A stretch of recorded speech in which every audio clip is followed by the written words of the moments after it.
자, 계속해서 19페이지, 기본서 19페이지이고요. 요약집 표지도 알려드릴게요. 요약집은 12페이지입니다. 같이 펴놓고 보세요. 우리가 지금 기본서에서 공부한 내용이 요약집 어떻게 요약되는 걸 보셔야 돼. 그 요약집에는 조문이 없으니까 기본서 조문 같이 보시고. 약관은 뜻이 뭡니까? 여러분, 약관이 그 계약 조항이라는 소리예요. 계약 조항. 근데 이 약관은 전문 용어로서 미리 정해진 계약 조항이라는 소리죠. 그래서 의의 보시면 명칭, 형태, 범위 상관없이 한쪽 당사자, 일방이죠. 여러 명, 다수 상대방과 계약을 체결해 밑줄 일정한 형식으로 미리 마련한 계약 내용. 약관은 법이에요, 아니에요? 약관은 법이 아닙니다. 약관도 1조, 2조, 3조 이렇게 조항처럼 쓰지만은 약관은 법이 아니야. 정관이 법이고 정관이 자치법이고 약관은 법이 아니라 계약서에 합의한 내용인데 그걸 둘이 만나서 합의한 게 아니라 한쪽 당사자가 미리 마련해 놨다는 거죠. 그럼 다른 쪽 당사자는 뭐만 할 수 있는 자유가 있는 거죠? 따를지 말지. 그래서 그걸 부합계약이라 그럽니다. 약관에 의한 계약을 부합계약이라 그래요. 약관 규제의 필요성. 판례도 그 1번 필요한 판례 이번 때는 안 읽을게요.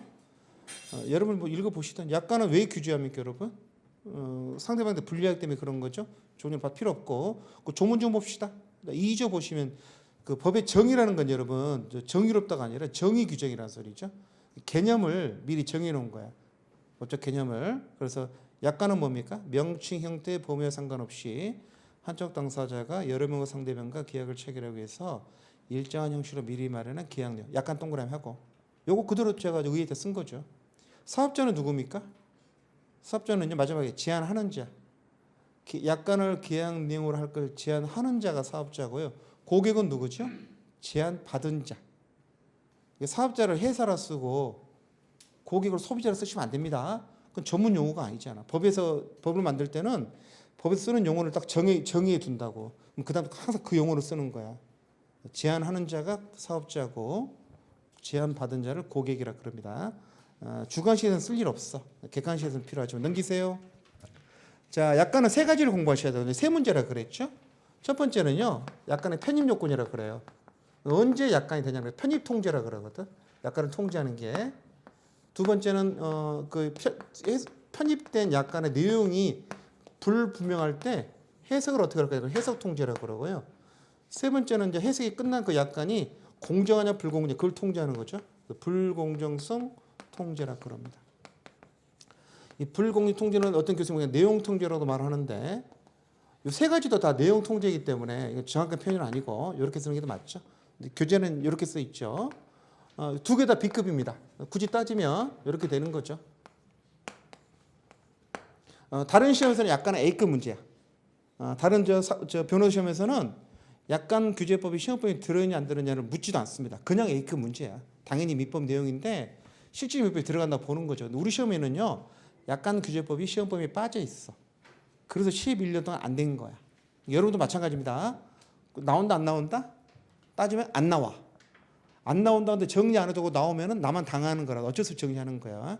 그래서 중요하지는 않습니다. 그래서 이 내용을 제가 요약집에다가 깔끔하게 정리해놨어요. 2페이지에다가.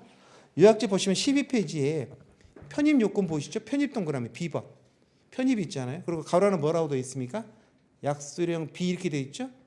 이 큰 제목 2번 약관에는 가로 안에 표시가 안 돼 있죠. ABC 표시가 안 돼 있고 쪼개가지고 하나씩 표시해 놨잖아요. 첫 번째 편입 통제 또는 편입 요건이 B급이고 오른쪽에 해석 원칙도 B급이고요.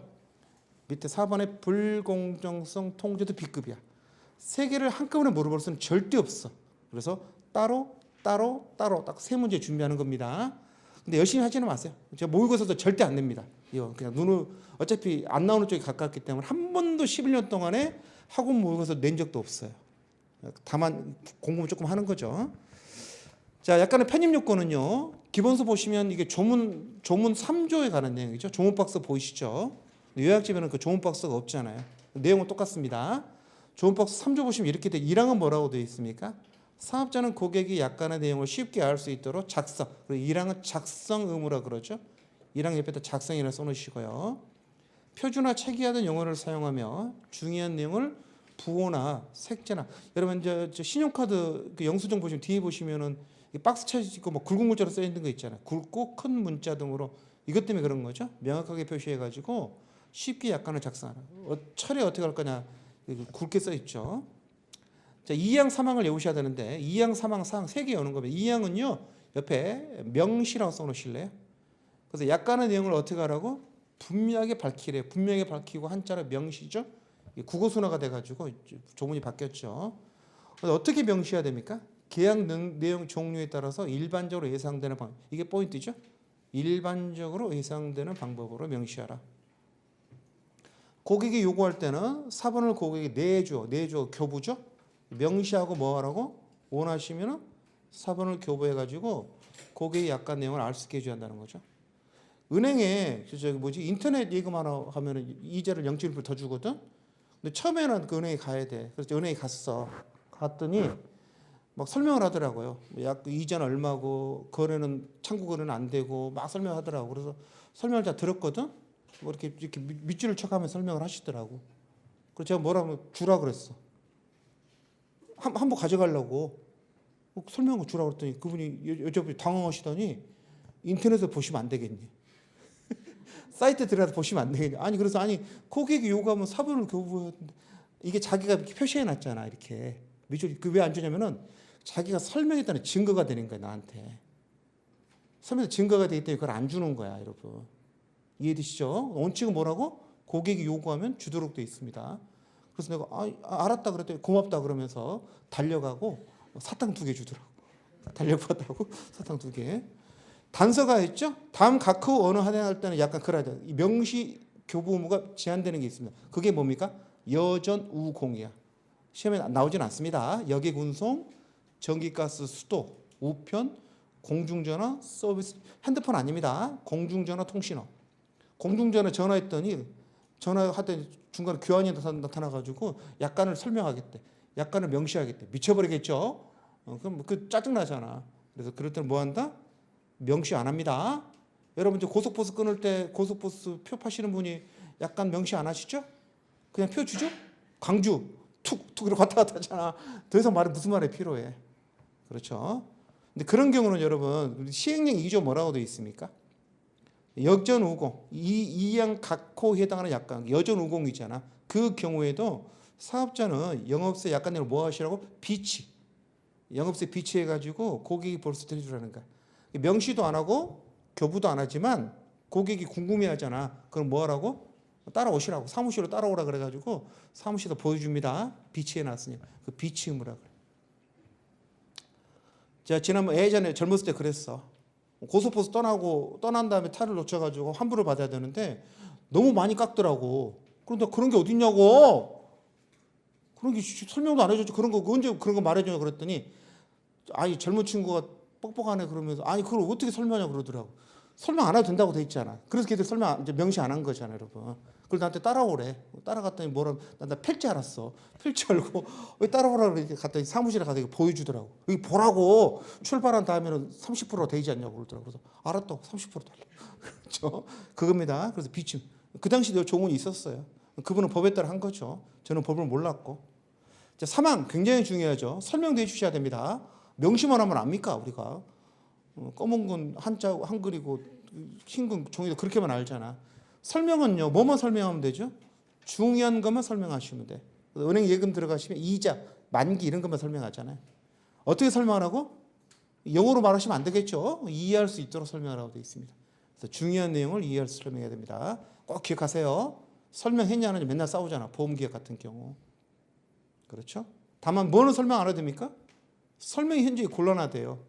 어떻게 왜 설명이 곤란하다고? 성질상 설명이 곤란할 때는 설명 안 해도 됩니다. 성질상 설명이 곤란한 걸 어떻게 설명하겠습니까? 안 해도 되고 그 대신 이런 경우는요 공정거래위원회 약관국에서 약간의 사전심사를 강화해가지고 문제 있는 장을 미리미리 거릅니다. 근데 전문적인 거 설명할 수 없는 것도 있잖아. 들어도 모르는데 설명하라고 그러면 깝깝하죠. 그래서 이런 거 설명해야 됩니다. 꼭 기억하세요. 제가 무슨 말씀을 드리냐면 2항은 명시, 3항은 설명음인데 교수님들은 이거 두 개를 섞어서 써요. 그냥 명시 및 설명음 이렇게 씁니다. 조목이 조금 다르죠. 명시는 일반적으로 예상되는 방법으로 명시하고요. 설명을 뭘 설명하라고요? 중요한 내용을 설명하도록 되어 있습니다. 성질상 설명이 곤란하면요 설명 의무가 면제됩니다. 자, 4 빨간 펜. 위반했대요. 2항 3항을 위반하면 효과가 어떻게 됩니까? 사업자는 계약 내용으로 주장할 수 없습니다. 누구는 주장할 수 있어요? 고객은 주장할 수 있습니다. 여러분 보험을 들었는데 생명보험을 들었는데 자살하면 보험금이 안 나온다는 조항이 있었다 그래 봐봐. 근데 난 설명을 들은 적이 없어. 근데 보험 들으신 분이 자살했단 말이야. 보험에서 보험을 못 주겠대. 이렇게 자살하면 생명보험 안 나온다는 거야. 그런 게 어딨냐고. 너희들이 설명했냐고. 녹음 들어보면 설명을 안 한 거야. 그럼 어떻게 되는 거죠? 사업자는 그런 약관이 있다는 걸 주장 못 한다니까. 그냥 줘야 돼 돈을. 그래서 사업자는 주장할 수 없다 돼 있죠.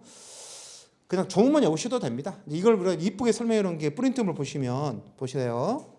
보시면 왼쪽에 프린트물이래. 그 요약지 보시면은 제목은 제가 명시 설명음을 붙여서 썼고요.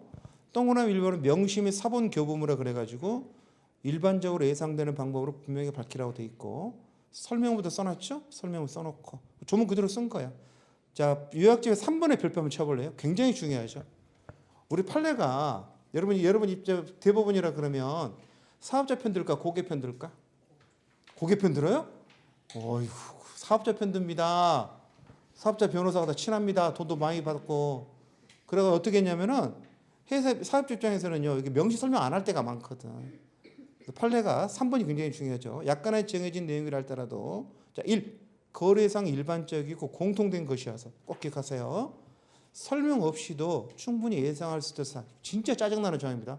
법에서는 뭐 하라 그래요? 중요한 거 설명하라 그러잖아. 근데 설명 안 한 거야. 왜 안 했냐 그랬더니 그건 너무나 다 그 동네 사람 다 아는 거래. 일반적인 거래. 그래서 굳이 설명 안 해도 다 아는 거래. 그래서 안 했다는 거야. 근데 그 변명을 법원이 받아준 거야. 거래상 일반적이고 공통된 것이어서 별도 설명 없이도 충분히 예상할 수 있는 사항은 설명 안 해도 된다는 거죠. 그 다음에 또 뭐 설명 안 해도 되죠? 이미 법에 의해서 정해진 거. 여러분 법은 설명 안 하죠. 법은 설명 안 합니다. 어떤 계약이라든가 어디에 적용될 법은 네가 알아서 개인이 알아봐야 되는 거지. 이게 몇 조가 적용돼 절대 설명 안 합니다. 근데 약간은 어떤 게 있냐면 법에 적용된 걸 고도로 쓸 때가 많아. 사람들이 법을 설명하는 잘 법을 모르잖아. 그래서 법을 약간은 그 똑같이 써놓는다니까. 그 내용이 새로운 내용이 아니라 읽어보면 법에 있는 그대로 써놓은 것들이 있어. 법은 설명 안 한다 그랬죠? 그것도 설명 안 해도 됩니다. 법을 똑같이 써놓은 거. 그래서 이미 법에 의해서 정해진 것을 되풀이하거나 부연하는 건 뭐 할 필요 없다? 설명 안 해도 돼. 근데 웃긴 게 뭐냐면 명시도 안 해도 된다 그래. 우리 조금 전에 명시는 뭐만 명시 안 하는 거죠? 우리 법에 따른 명시문 문제는요. 여전, 우, 공 그것뿐이 없어. 판례는 뭐라 그런다고? 이 경우도 뭐 할 필요 없다? 명시도 안 해. 엄청나게 사업자를 봐주고 있는 거야. 명시도 안 해도 봐주는 겁니다. 명시도 안 했는데도 봐주는 거. 굉장히 짜증나죠? 시험에 나오시면 3번을 꼭 쓰셔야 됩니다. 1번보다 더 중요합니다. 교수님 요걸 볼 겁니다. 요걸 아는지. 요 내용이 기본서 21페이지 그 판례에 들어있는 거예요. 판례로. 보시면은 21 판례 볼까요? 제목만 볼게요. 일부 최로 5위부터 법에 정해져 있는 것을 약간의 중요한 내용 설명 안 해도 되죠? 법 설명 안 한다 그랬죠? X. 보험계약자가 보험계약의 약관 내용을 충분히 미리 잘 알고 있대. 설명 안 해도 됩니다.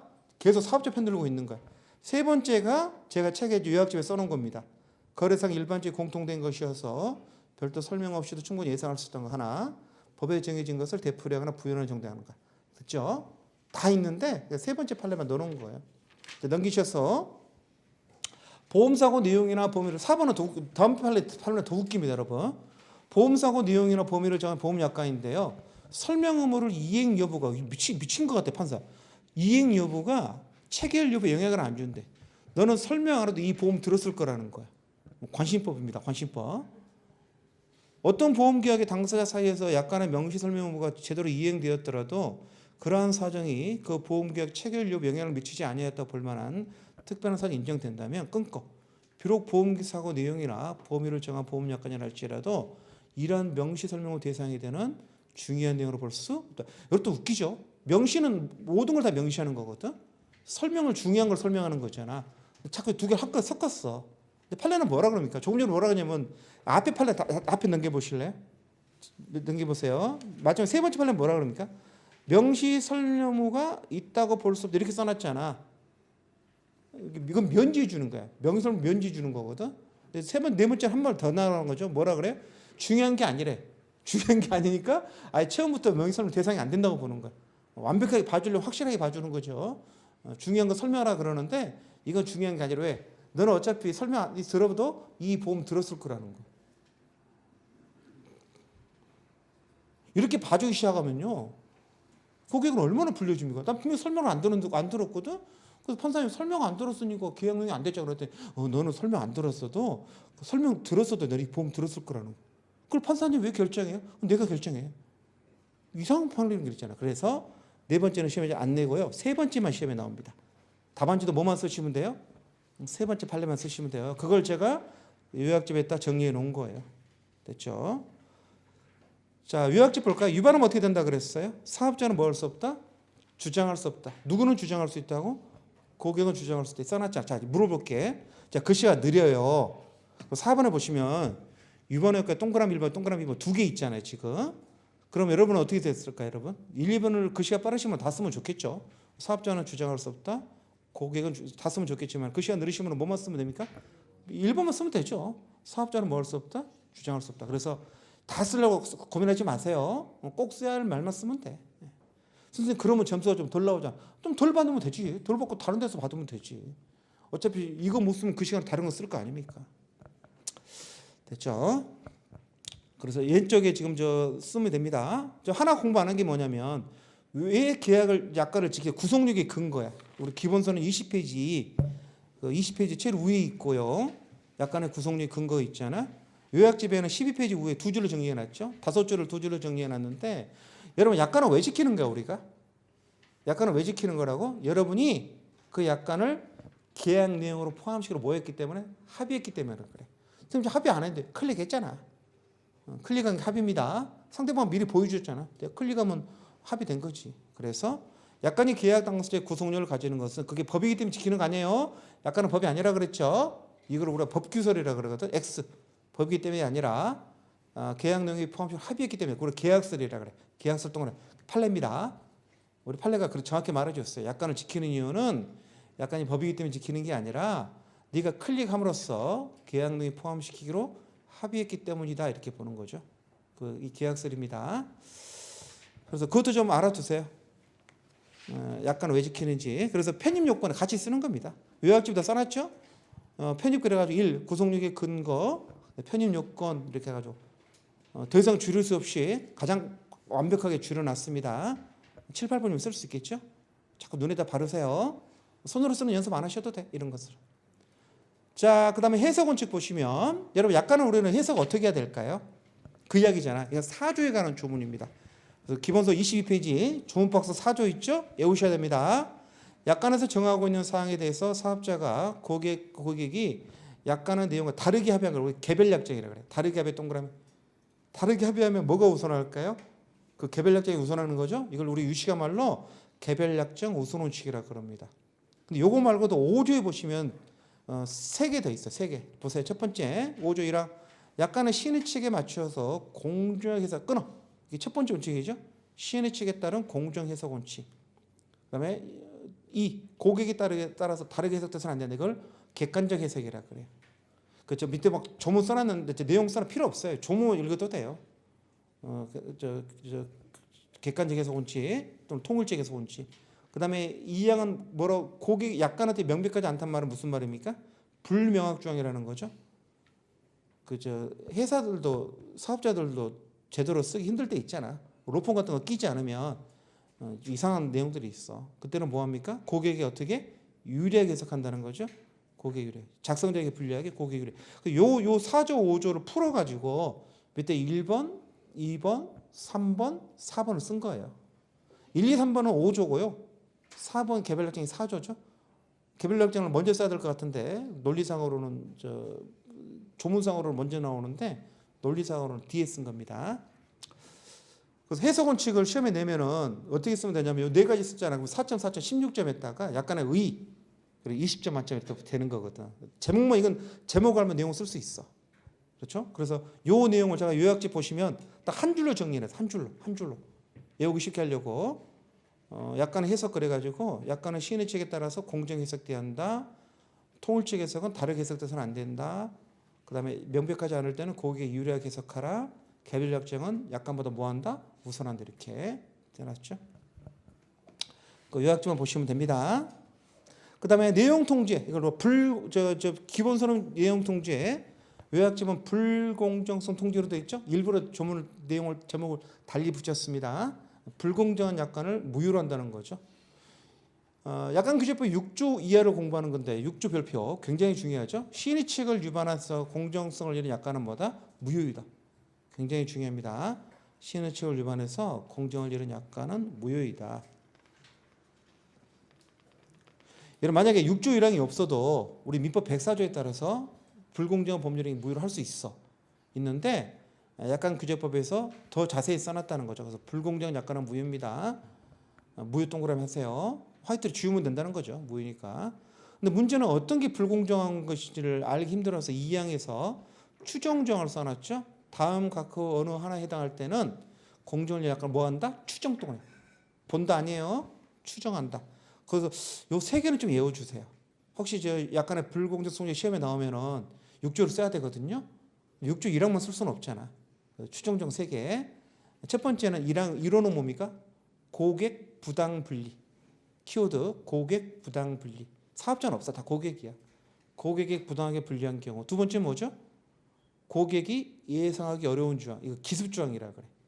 아, 미치겠어요. 사이트 가입하려고 그러면은 이게 클릭하려고 그러면은 쭉 올려보면 이상한 거 숨어 있어. 끝에 좀 숨어 있다니까. 짜증나 죽겠죠. 쿠팡 설치하라고 그러고 뭐 좀 들어가려고 그러면 홈페이지 막 깔리잖아요. 이렇게 바탕화면에. 예상하기 어려운 조항. 세 번째 뭐죠? 본질적 권리를 제한하는 조항. 이런 것들. 그럼 예전에 아이폰이 수리를 안 해주고 수리를 맡기면 리퍼로 돌려주는 그런 제도 있었잖아요. 약간 있었거든. 전 세계 200개국이 그 약관을 쓰고 있어. 그래서 우리나라에서 소비자가 그 불만 있다고 그 안티를 걸었을 때 그 무효로 주장했거든. 애플 측 변호사 뭐라고 주장했냐면은 전 세계 200국이 그 약관을 쓰고 있는데 왜 한국만 유독 그러냐는 거야. 미친놈 아니야? 200개가 쓰든지 말든지 우리나라 법정에서 문제될 수 있는 거거든 당연히. 그러면 여러분이 그 소비자 걔는 뭘 주장했을까? 그 약관을 걸면서 이걸 주장한 거야. 그런 약관은 뭐에 반한다? 시의식에 반해서 무효라는 거지. 근데 어떤 게 걸릴 것 같아, 여러분? 그 리퍼로 돌려주는 것은? 그 1호, 3호에는 걸리지 않을까요? 고객한테 불리하잖아. 오늘 샀는데 고장났다 그랬어. 리퍼로 돌려주면은 그럼 그게 어디 있어? 3호도 걸리겠죠? 왜 수리를 안 해주냐고. 본질적 권리를 제한한 이런 거잖아.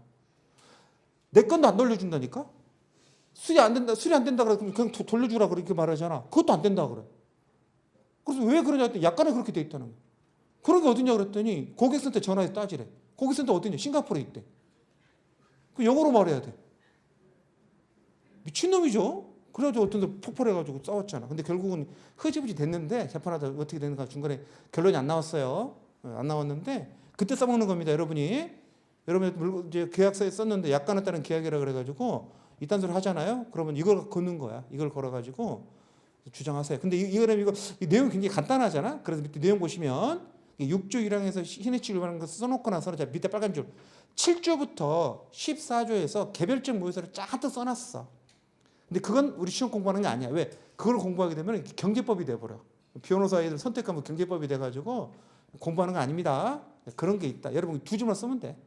6조에서 이런 걸 선언해 놓고 개별적 사유는 7조 14조로 그냥 외우는 거 아니야. 그냥 개별적 이하에서 개별적 무효사를 정하고 그러시면 됩니다. 자세히 써 있어. 이럴 때는 무효다, 이럴 때는 무효다 이렇게 해가지고 이상한 것들 많아.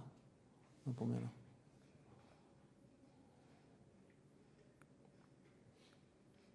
비행기 같은 거 이렇게 그런 거 있잖아. 공항에서 문제 생겨서 착륙을 못하고 서울공항에 갈 비행기가 김해공항으로 갔다니까.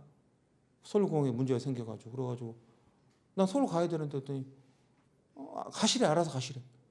아니 그런 게 어딨냐고. 태워다 주든지 아니면 호텔방을 주고 내일 아침에 비행기로 태워다 뭐 해주잖아. 그런 경우 있잖아. 우리가 보통 해주거든. 근데 가끔 어떨 때 있냐면은 거기에 해당 안 된다 이렇게 말할 때 있어. 이런 경우는 그런 경우가 아니기 때문에 고객님 알아서 가셔야 된다고. 밖에 버스 종류 안내해드리고 이런다고. 어디 있어요? 약관에 써 있다는 거. 그럼 여러분 어떻게 하셔야 됩니까? 이거 걸어야지 또. 걸어가 6조. 그 약관은 뭐다? 무효다. 이게 무효라는 소리는요. 그걸 지우면 된다는 소리야. 지우고 나머지를 판단하는 거. 그 내용이 밑에 16조에 나와 있어요. 굉장히 중요한 조문이죠. 그 민법의 일부 무효 원칙에 관한 그 특칙입니다. 이게. 그래서 일부 무효 특칙이라고 되어 있잖아. 민법에 대한 특칙이야. 그래서 조문의 제목이 일부 특칙. 여러분 민법서는요. 일부가 무효면 원칙이 뭐죠? 전부 무효입니다. 근데 얘는 안 그래요. 약관규제법에서는 일부가 무효잖아요. 그럼 일부만 무효입니다. 민법과 정반대로 되어 있습니다. 외우셔야 됩니다. 읽어볼게요. 약관의 일부 조항이 둘째죠. 무효인 경우. 설명 안 해가지고 계약능이 되지 못하는 경우도 들어있죠. 계약능이 되지 못하거나 또는 우리는 무효인 경우 밑줄 쳐볼까요? 약관의 일부 조항 무효인 경우에는 계약은 나머지 부분만으로 나머지 유효. 나머지 유효란 말은 무슨 말입니까? 일부만 무효. 민법하고 정반대로 돼 있어요. 그렇죠. 민법을 약관규제법처럼 조문을 바꾸려고 그래요. 그래서 외우셔야 됩니다. 민법하고 정반대로 돼 있죠. 일부만 무효다. 그럼 다 지우면 돼요. 여러분 다 지워놓고 보니까 너무 많이 지웠어. 약관이 전체 20조로 돼 있는데 19개를 지운 거야. 그럼 나머지 1개 갖고는 도저히 계약을 해석할 수 없으면 전체가 무효가 되는 거죠. 그게 단서에 있습니다. 다만 무효인 부분만 갖고는 목적 달성이 불가능하대요. 그때는 마지막 줄 뭘로 한다? 그 계약은 무효. 무슨 말이죠? 전부 무효라는 소리야. 그때는. 너무 많이 지워가지고 유효한 부분만 갖고는 계약 목적에서 불가능하다. 그때는 전체가 무효로 됩니다. 꼭 좀 기억해 두세요. 약관규제법 시험에 나와서 케이스로 나오면요, 요거 쓸 일이 생깁니다. 케이스로 나오면은 딱 두 가지야. 명시 설명했냐 하나 물어볼 수 있고 또 하나 뭐라고? 약관의 내용이 개차반이어가지고 그 무효래요. 그럼 어떻게 되느냐 물어볼 거거든. 그러면 이 16조를 쓰셔야 됩니다. 그래서 6조, 16조 두 개를 외우시기 바랍니다. 그 왼쪽에 나와 있는 4조, 앞에 나와 있는 거 뭡니까? 나와 있는 3조. 그래서 조문박스 4개 있죠? 조문박스 4개를 외우시는 겁니다. 목차는 몰라도. 여러분 공부하실 때, 공부할 때 뭘 조심하시냐? 이게 우리가 좀 공부하는 게 조문인지 판례인지 이론인지를 구분하셔야 돼. 책에 이게 법을 제대로 공부 안 하신 분들은 막 섞어 쓰는 경우가 있어. 그러면 이게 뭡니까? 이것은 안 돼.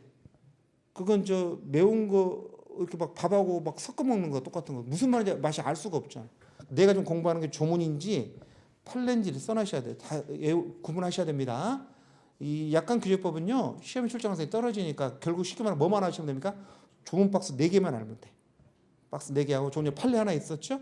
거래상 일반적인 공통된 것이어서 설명 없이도 충분히 이해할 수 있는 그런 거 있잖아. 그 하나 딱 그거 3개만 딱 외우면 되는 겁니다. 그걸 답안지는 이쁘게 쓰려고 그러니까 조문이 아닌 것처럼 써놨죠. 13페이지 봐보세요. 그 불공정 통지 어떻게 써놨나 보세요. 그 조문을 풀어 써놓은 거잖아요. 그래서 1번은 6조 1항이고요. 양가로 2번은 6조 2항이고요. 양가로 3번은 6조 밑에 있는 내용이잖아. 개별적 모여서 써놨고. 그 다음에 2번의 일부무효 특칙은 약관 규제 몇 조입니까? 16조잖아. 써놓은 거죠. 예.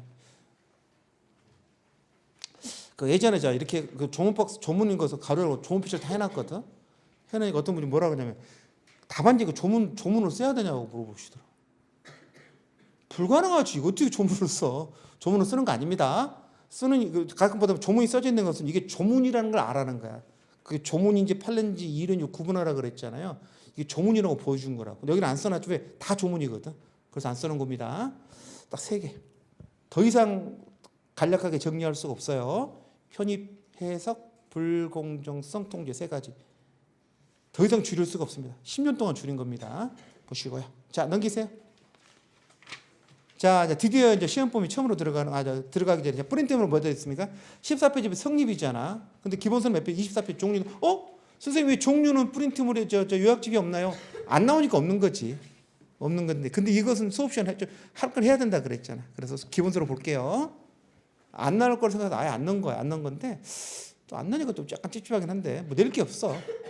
그래서 기본서 조금 정리하겠습니다. 전형계약은요. 민법인 15개 써놓은 거 전형이 모델이라는 소리예요. 모델. 유명계약 이런 것들. 그래서 전형계약. 비전형계약은요. 민법에 안 써있는 계약들이 많이 있죠. 출판계약. 저 항상 출판계약 1년에 한 번씩 맺거든. 방송 출연계약 이런 것도. 예전에 EBS 먼저 나갈 일 있었는데 그 방송 출연계약 계약서를 쓰라고 굉장히 짜증나더라고. 돈도 얼마 안 주면서 쓰라고 이렇게 그랬거든. 뭐 쓰란 게 많어. 뭐 요구하는 게 많고 뭐 띄우라 그러고 막 졸업증에서 띄우라 그러고 짜증나더라고.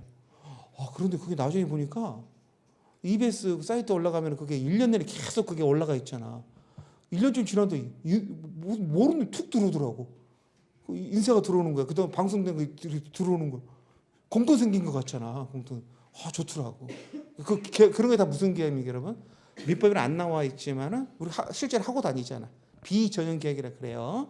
출판 계약, 방송. 옛날에 여행 계약도 있어요. 지금 여행 계약이 들어가가지고 빠졌죠. 이런 것들. 혼합 계약도 있죠. 섞여 있는 거. 팁 받을 기회 주니까 이래라 이런 것들 안 나옵니다. 의 정도 보시면 되고. 선생님 그래도 그럼 딱 한 문제 나올 수 있어. 밑에 쌍무계약 동그라미, 오른쪽 유상계약 동그라미, 밑에 여물계약 동그라미, 밑에 계속적 계약 동그라미. 그 의 정도만. 자, 쌍무계약은 뜻이 뭐예요, 여러분? 자, 의 보세요. 자, 저 동그라미 대가적 채무부담. 대가적 동그라미 채무부담. 쌍무계약은 뭐라고요? 한자로 따지면 쌍무계약은 쌍방이 서로 모두 채무를 부담한다는 거잖아요. 근데 조심하실 건 그 모든 채무가 아니라 대가적 채무입니다. 대가가 무슨 말이죠? 대가는 네 글자로 반대급부. 반대급부. 영어로 뭐라 그래요? give and take. 우리 언어 정도도 구사할 수 있어야겠죠.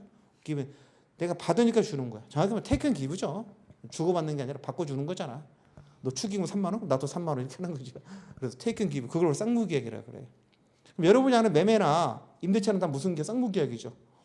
재산 아파트 주니까 돈 주는 거잖아요. 아파트 쓰게 해주니까 돈 주는 거고. 편무는 무슨 말일까요? 편무는요, 일방의 의무를 부담하는 거죠. 또는 중요한 그 다음이죠. 쌍방의 의무를 부담하더라도 대가성이 없으면 다 뭐야? 편무입니다. 그게 현상광고죠. 현상광고는요, 강아지 찾아주시면 20만 원 드리겠습니다. 그거잖아. 강아지를 찾아와야 계약이 체결되는 거거든요. 찾아온 다음에는 광고자가 20만 원 줄 의무만 있는 거잖아. 편무에 들어갑니다. 편무. 자, 구별 실행은 왜 구별할까요? 우리 이제 다음 시간에 공부할 계약의 효력 파트 있었죠. 그 중에 동시행변권하고 유연부담 이 두 가지는요, 쌍무계약서만 문제되는 게 원칙입니다. 몇 줄자? 동시행변권하고 유연부담은 어디서만 문제가 된다고? 쌍무계약. 물론 그것도 예외가 있는데 원칙은 그렇다는 거죠. 그거 하려고 공부하는 겁니다. 자, 유상무상은 뜻이 뭐예요? 유상은 뜻이 뭘까요, 여러분?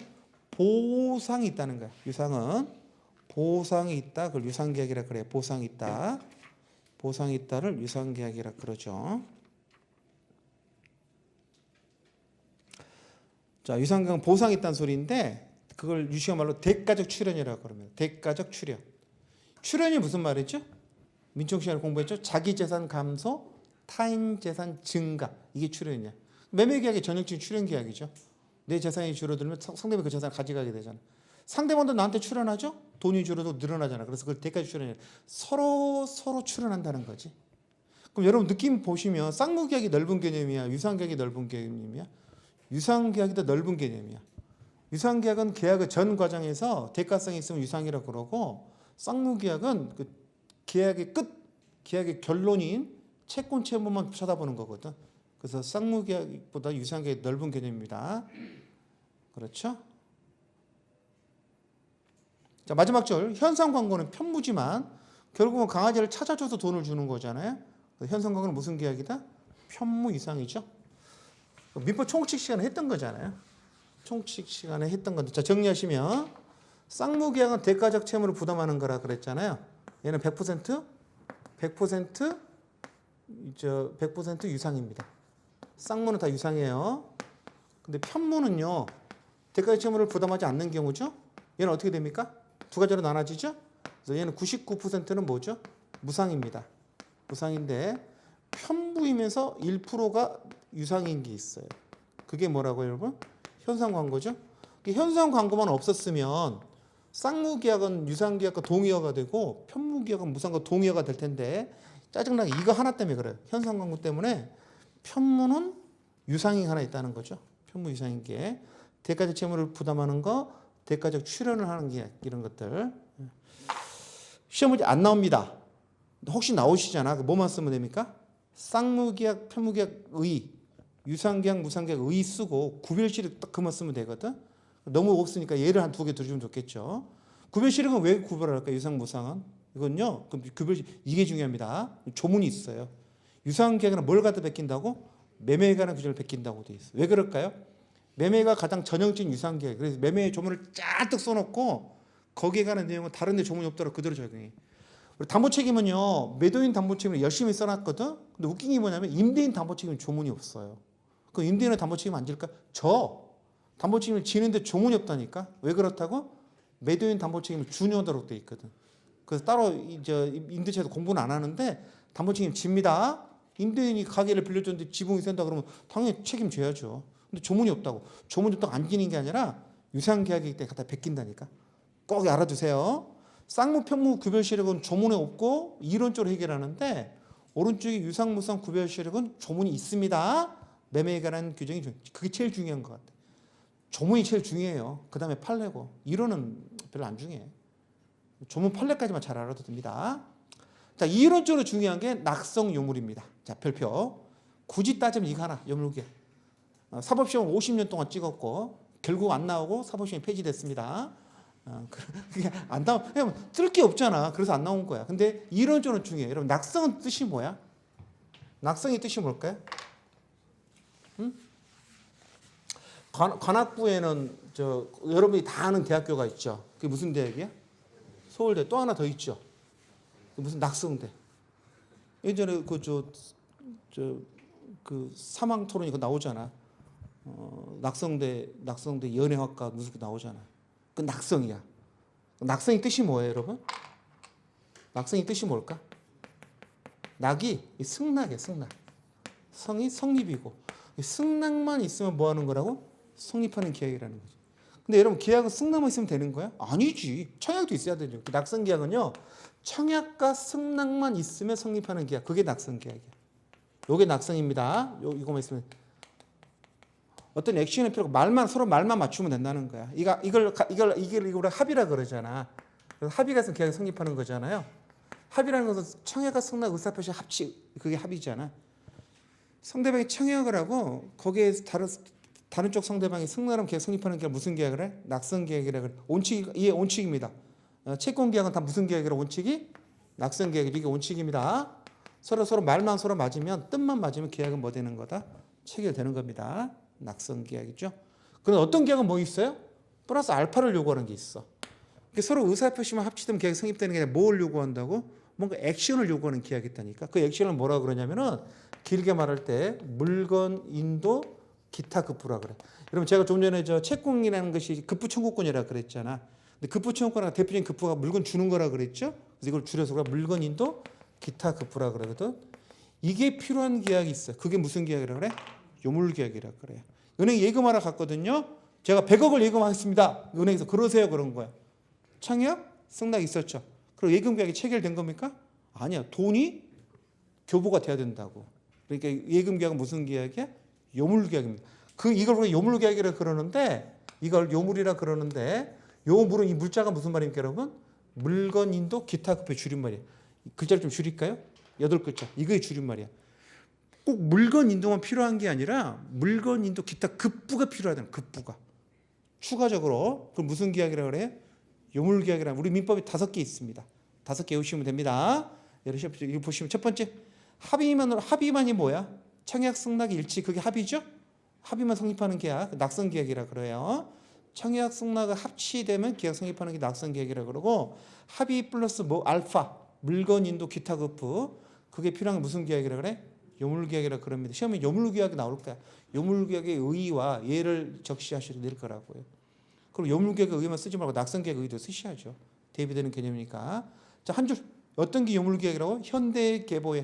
현대계보에 현상광고 강아지 찾아와야 되죠. 대물변제 다른 물건 대신 갚는 거거든요. 다른 물건으로 대신 갚아야 됩니다. 계약금 교부돼야 됩니다. 요물계약입니다. 보증금 계약은요. 다수설이 요물계약으로 봅니다. 보증금 계약을 어떻게 할까 했더니 보증금 계약은 원칙이 요물계약입니다. 교부돼야 된다는 거죠. 보증금 1,000에 올 200, 그럼 1,000만 원을 줘야 보증금 계약이 체결되는 걸로 봅니다. 예금 계약, 현대계보에 이게 요물계약입니다. 여러분 시험 보면 이것뿐이 없어. 엄밀히 말하면 대물변제 같은 시험 범위도 아니죠. 그렇지만 다 같이 조금 하는 겁니다. 현대계보의 요물계약. 그래서 보면 너무 쓸 게 없어가지고 그동안 찍었지만 안 나온 거고 그리고 좀 쓸 게 있는 게 밑에 계속적 계약입니다. 굳이 여기서 한 문제를 따지면 계속적 계약인 거죠. 다 쌍무계약도 C급이고 유상도 C급이고 요물도 C급인데 굳이 하나 따지면 이 계속적 계약이 B 마이너. 근데 결국 또 얘는 시험에 안 나왔습니다. 57년 사법이 안 나왔어요. 안 나왔는데 입법고시인가 행정 그쪽에 약수로 나온 거예요. 뭐라 나오냐면 계속적 계약의 특질에 대해서 약수식 나온 적이 있어요. 그럼 뭐 쓰는 겁니까? 의 쓰고 넘겨보실래요? 요거 쓰는 겁니다. 특질 요거. 여기 한번 대한민국 역사에서 한 번 딱 나오고 요걸 바가지로 쳐먹고 안 나왔죠. 이걸 아냐고 뭐가 중요하냐고. 그래서 그걸 어째서 넣어놨습니다. 안 낼 겁니다. 다시 앞으로 돌아오세요. 계속적 계약의 의의를 쓰셔야 됩니다. 여러분 계속적 계약, 일시적 계약 보지 말고 뭐가 원칙이에요? 기본적으로 일시가 원칙. 일시가 무슨 말이냐면 조금 한다는 게 아니라 그 한 시점이라는 소리야. 그 시점에서 매매 계약이 실현되는 거야. 매매 계약 어떻게 되는 거지? 디스, 이충업 이렇게 되는 거잖아. 그게 일시적 계약. 근데 임대차는 어떻게 됩니까? 임대차를 하루 사는 사람도 있지만은 그리고 하루도 24시간 정도 계속되는 거 아닙니까? 한 달 이렇게 되는. 그게 무슨 계약이야? 계속적 계약이죠. 그래서 이제 외우세요. 자, 첫 번째는요. 급부의 실현이. 급부가 채권 채무를 급부 청구권이라고 그랬잖아요. 시간적 계속성을 가지는 계약. 그리고 계속적 계약이라고 그래요. 대차가 다 계속적 계약이죠. 소비 대차, 임대차. 고용도 계속적으로 하죠. 이 일 맡기는 것도 계속적 아니고 물건 보건도 계속적이고 조합은 조합은 동업계약이 당연히 계속적이고 종신중개금은 종신까지니까 당연히 계속적이겠죠. 얘를 외우는 게 아니라 읽어보면 그럴 것 같아. 일시적 계약은 뭐라고요? 일 시점의 줄임말입니다. 일 시점에서 실현되는 거. 뭐가? 급부 실현이. 급부의 실현이 채권 채무가 급부 청구권이라고 그랬잖아요. 그 급부가 실현되는 것이 시간적 계속성을 가지는 것은 계속적 계약이라고 그러고 한 시점에서 바로 실현되는 것은 우리가 일시적 계약으로 매매, 징여 이런 게 대표적이죠. 즉 일시적 계약에서는 급부의 실현이 어떤 시점에서 행해지는 데 반해서 계속적 계약에서는 급부의 실현이 어떤 기간 동안 계속된다는 거죠. 자, 또 처음 들으신 분 있으니까 설명을 드리면 이렇게 지문을 읽다 보면 답을 읽다 보면 뭘 써야 될까 보시면 첫째 줄에 계속적 계약 의의 쓰셔야겠죠. 급부의 실현이 시간적 계속성을 가지는 계약. 둘째 줄에 일시적 계약 의의 쓰셔야겠죠. 급부가 일 시점에서 실현되는 계약. 그 다음에 즉 다음부터는 쓰는가 안 쓰는가? 쓰는 거 아닙니다. 절대 답안지에 설명을 쓰는 게 아니야. 설명을 쓰는 게 아니라 우리는 딱 이렇게 명제를 딱 제시하는 거지. 왜냐하면이란 건 시험관한테 이 내용을 설명하자는 거잖아. 그 사람은 내용을 다 알고 있는 사람이라고. 절대 쓰면 안 됩니다. 그래서 따라서 예컨대 절대 쓰면 안 돼. 얘를 왜 뜨냐고 거기다가. 그래서 여기 딱 위에 두 줄만 쓰는 거야. 의만 밑에는 설명을 쓰는 거 아닙니다. 요약집에는 이런 것들이 다 빠져 있는 거죠. 넘기세요. 자, 특질 보시면 자 보세요. 우리 나중에 다다음 주에 해제지 공부하는데 두 가지 차점이 뭐죠? 해지는요 밑줄 계속적 계약을 대상으로 합니다. 장르 소멸이거든. 우유 먹다가 우유 끓으면 앞으로 우유 안 먹는 것이잖아요. 해제는 뭐가 대상이라고? 일시적 계약. 자, 키워드만 간단하게 정리. 여러분 이거 제가 나중에 6월 7월 달 되면 이거 프린트로 나눠 드리거든요. 지금 제가 말씀드렸죠. A급부터 하라 그랬잖아. C급은 하지 마세요. 제가 나중에 C급 정리해가지고 나눠드려요. 그러면 또 왜 나눠주냐고 또 그럽니다. 부담스럽다. 그냥 나눠주는 거야. 보란 소리가 아니라 그냥 나눠주는 거라고. 너무 부담 갖죠. 또 안 나눠주면 또 어떻게 정리할지 모르겠다 이렇게 나와서 나눠드리는 거니. 제가 신경 써가지고 해놓으면 좋잖아. 그럼 여러분 안 해도 되잖아 그거. 그럼 여러분 스스로 하셔야 되거든. 혼자 하려면 힘들죠. 그래서 키워드만 해지는 계속적 계약, 해제는 일시적 계약. 두 번째, 여러분 기간 제한이 없어도 어떻게 끝나는 거죠? 그 계속적 계약은 시간적 계속성이 있다 그랬잖아. 근데 시간적 계속성 계속되는 시간을 안 정해 놓은 거예요. 어떻게 끝냅니까? 어떻게 끝낸다고? 둘째죠. 언제든지 해지할 수 있고 해지하면은 일정 기간이 지나서 효력이 생기는 걸 하고 있어요. 그걸 우리가 일정 기간 해지 기간이라 그래요.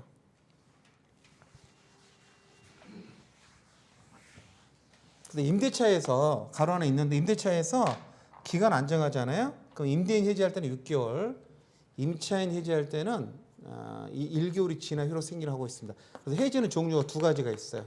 해지는요 즉시 효력이 생기는 게 있어요. 이거 즉시 해제한다는 소리가 아니라 해지하면 바로 효력이 생긴다는 거죠. 월세 2달치 밀리면 임대인 나가라 갈 수 있거든요. 그럼 끝나는 거야 임대차 기간. 이게 있고 어떤 해지가 있냐면 지금 방금 말했던 것처럼 해지 기간이 경과해야 효력이 발생한 해지가 있어요. 즉시 효력이 발생하는 게 아니라 이게 있습니다. 근데 여러분 해제는요. 해제는 무슨 해제만 있냐면 얘는 즉시 해제만 뿐이 없어요. 해제는 이게 없다는 거야. 해제는 해지 기간 해지하고 해지 기간이 경과해야 효력성 해제는 없어. 그래서 책을 보다 보면은 해지 경우는요, 이게 두 개가 있다 보니까 즉시 해제라 말을 써요. 가로를 풀고 해제를 쓰는데 해제는 이 말을 쓰는 경우는 한 번도 없어. 왜? 해제는 다 무슨 해제냐?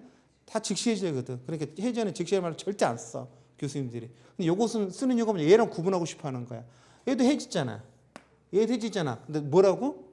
좀 다른 게 있다는 거야. 효과가 바로 생기는 해제가 있고 얘는 효과가 언제 생긴다고? 기간이 경과에 생기거든. 그 기간을 외워야지. 임대차에 가시면 6개월, 1개월, 5일이거든. 나중에 10개요. 그게 좀 달라진다는 거야. 요게 이쪽에는 없는데 여기는 있다는 거지. 아니 집 살다가 임대인이 나가라 그러면은 임차인이 집을 구할 시간이 필요할 거 아닙니까? 그 기간을 6개월을 주는 거죠. 3번 신뢰 요구. 신뢰가 강하게 요구된다는 거죠. 계속적 채권관계는. 여러분 저 직원 고용 같은 게 그런 거잖아요. 그럼 사람이 누구냐는 굉장히 중요하겠죠. 매매 계약에서는 매도인이 누구냐는 안 중요하지. 담배가게 담배를 사는데 매도인이 주인이 바뀌었다. 아씨, 담배가게 아가씨가 없고 아저씨가 앉아 있는 거. 아 짜증나네. 아저씨가 왜 앉아 있어? 담배 물러주세요. 미친놈이죠. 그게 뭐가 중요해? 그렇죠? 근데 뭐는 직원을 뽑는데 이 카운터에 내세울 직원을 뽑는데 산적같은 애가 온 거야. 아니 이름이 너 은혜 아니니? 은혜. 남자인데 이름이 이은혜야. 좀 이상할 수 있잖아. 그 당사자가 누구냐는 것은 어디서 중요하다고? 계속적 계약에서 중요하다는 거야. 계속적 계약에서. 그다음에 임차권 양도 같은 경우도 임차인이 누구냐는 것은 임대는 좀 굉장히 중요하잖아요. 그래서 임대인 동의받도록 돼 있죠. 나중에 공부합니다. 다 공부할게요. 이건 다 계속적 계약의 특질이라는 거죠. 신뢰가 요구되는 것은. 그다음에 4번 같은 경우 이게 우리 민초에 공부했었잖아요. 사정 변경 원칙 마지막죠. 계속적 계약에서는 사정 변경 원칙에 의한 해지 기억나세요? 사정 변경 원칙에 의한 해지는 줄곧 인정해 왔잖아요. 왜? 사정이 바뀌었으면 어떡할 거야? 해지해야지. 이렇게 해가지고 4가지입니다. 특기는 뭐라고요? 첫째, 해지를 구별한다. 두 번째, 해지 기간의 경과에 효력이 생기는 해지 제도가 있다. 세 번째, 신뢰가 강하게 요구된다. 네 번째, 사정 변경 원칙을 고려하게 된다. 이게 4가지 특질이에요. 전혀 어떤 판례도 없고 그냥 외워 쓰는 거거든. 안 나올 거겠지. 혹시 나온다 그러면 그 제목 정도 방금 말했던 키워드만 써도 12점은 나올 겁니다. 자, 예약 본계약도 상관없이 안 나옵니다. 예약은요, 장차 어떤 계약을 체결하고 미리 약속하는 계약입니다. 예약도 계약이고 본계약, 그 예약에 의해서 체결되는 장래 계약을 본계약, 그것도 계약이죠. 둘 다 계약입니다. 첫째 줄 밑줄 장래 일정한 계약을 체결하고 미리 약정하는 게 예약이고 그 예약에 의해서 체결되는 게 본계약이고 예약은 본계약을 체결할 걸 약속하는 게 당연히 채권계약이겠죠. 약속하는 거니까. 본계약은 채권계약도 안 되고 물권계약도 되죠. 약혼이 혼인 예약이죠. 약혼이라는 게. 그래서 가족법상 계약도 되고요. 혼인이 본계약이고 약혼이 예약이잖아. 약혼이 혼인 예약의 줄임말이에요. 앞으로 결혼할 거 미리 약속하는 거죠. 됐습니다. C급 문제 시험에 안 나올 거고요. 자, 여기까지 해서 이제 진짜 다 이제 쓸데없는 정리했고 좀 쉬었다가 27페이지 A급 문제 성의 파트로 들어가겠습니다.